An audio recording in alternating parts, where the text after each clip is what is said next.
that part of the week where I go outdoors and record a video. I'm doing this series of videos where I have to record myself in a public space so that I can get rid of my fear of recording videos outdoors. But today I am out in my village. These are not my fields, but I thought that the lighting is perfect, the weather is nice, and I wanted to continue this series. If you're new here, my name is Roshan, and on this channel I talk about English learning, books and movies. So the format has been very simple. I choose one topic, one doubt that majority of English learners struggle with, and I talk about that. And recently I have been getting multiple comments from this guy who is asking me how to deal with difficult words while reading a book. So I thought to talk about that today. Do I look like a saint today? Today I'm in my village and I came to this area where there are literally no people right now. And for the past couple of weeks, I have been getting this one comment from this same user. He has been asking me to talk about how to deal with unknown words while reading a book. And for that, I have brought my own books. So there are a few things you have to keep in mind when you are trying to improve your English by reading a book. First, keep a pen with you all the time. Second, don't hesitate to write in books. If you are borrowing it from somebody, you need to take the permission whether you should write in their books or not. Third, you have to pick those kind of books which are written for kids, where the language is very simple so that you can maintain a rhythm. Have a clear mindset that why are you reading that book. If your goal is just to improve your spoken English, you should not rush to finish that book. Because your goal is to improve your comprehension. You are not here to compete with anybody that I have to finish this book under a week or I have to read 50 books per year. So if you are reading slowly, mindfully, keeping a pen, writing down in your books, then you will start noticing that how your comprehension is improving. I have brought two books. This is called The Sun Also Rises by Ernest Hemingway. I haven't read even a single page of it, but this is going to be my next read. And that's why I brought it. And here is a very difficult book.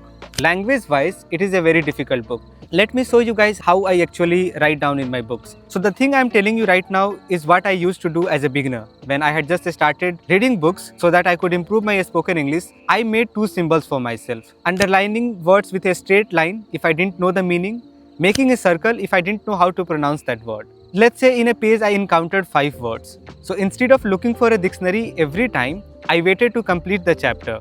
So first I completed a chapter, then I went on the internet, searched the word, wrote down the meaning. I know, long process, but what was my goal?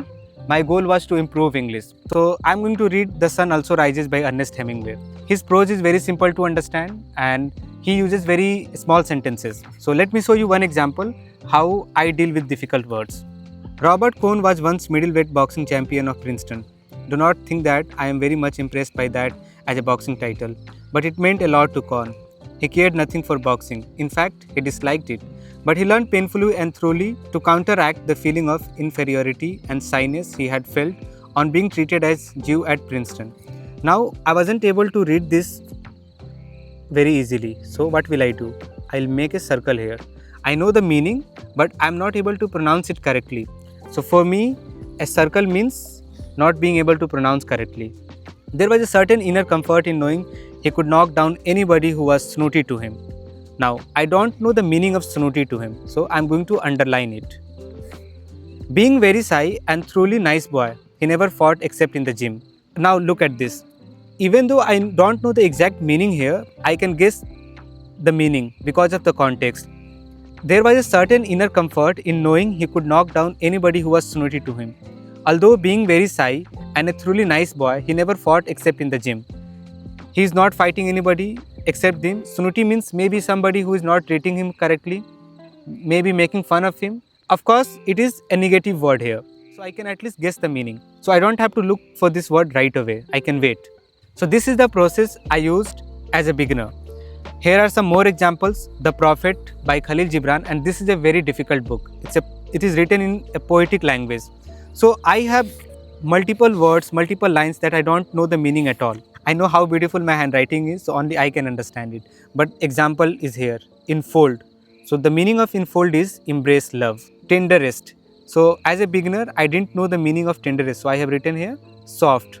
Pruning. Pruning means trimming, to cut something. Quiver. Shake. This was the process I used as a beginner, that I underlined, I made circles, I wrote down in the margins. If your mindset is clear why you are reading a book, then this process will not feel lengthy and you will also not break your rhythm. And you know, once you have repeated the same pattern with 3 or 4 books, you will realize that you are facing less difficult words. You will encounter less difficult words. Obviously, there will be words that you won't understand, but it doesn't mean that you have to go looking for that meaning on the internet. You can just underline it and move ahead. And this has become my habit now. Whenever I'm reading, I always carry a pen. If you don't believe me, then listen to this interview by Shashi Tharoor. He also mentioned the same thing, that as a kid, his whole entertainment source was reading books. As a kid, he was an avid reader. He read widely, extensively. Whatever he could find, he read that. And whenever he encountered a word, he didn't look for dictionary. He moved ahead. When you encounter a word 3 times, you start noticing a pattern. You understand the context. You get how and why that word is being used there. So because of context, you sometimes start guessing the real meaning also. And if the plot is too important and if you're not getting the meaning, then you know what to do. And again, I'm saying this out loud. Your goal is to not finish that book. Once you have read that particular chapter, once you have finished that book, go and reread that. Now what will happen? You have written all those meaning there. So you don't have to look for dictionary. You will read, you will understand the text better. And once you do it for 3 or 4 times, believe me, this is going to change your English learning completely. Now the biggest flaw with this technique is that breaking down the rhythm. That let's say you are using a pen, you are moving ahead, you are so confused that I'm not understanding the text. This is going to happen. Comprehension is not something which you can develop over a night. It takes time. You reread that text.